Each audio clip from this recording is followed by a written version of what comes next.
خدا کیست؟ خدا چیست؟ اگر هست چرا نیست؟ اگر نیست چرا بر در متروکه بکوبم؟ اگرم هست چه کاری است که مخفی شده از خلق خدایی که موظف به خدایی است؟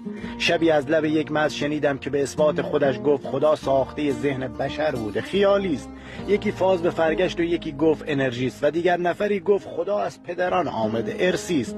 منم درک خودم راز خداوند بگویم، همو هست همو نیست، هم اصلی ز خدا بوده همو خالق هستی است. خدا در دل مستی است که دائم پی پیمانه پرستی است و هم خالق پیمانه و مستی است.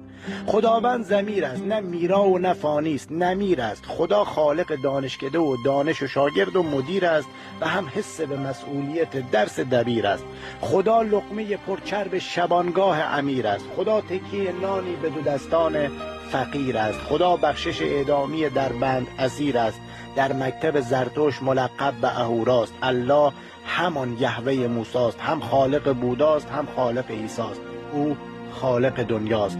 به خردگیر پاپتی، شرافت دروغکی، عرق خوران زورکی، لاکچریان پولکی، مشکل ما از خود ماست.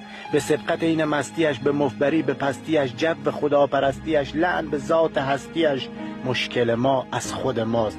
قسم به نفس بی ثبات، مدعیان بی ثبات، قسم به کاسب مواد، از خود ما بر خود ماست.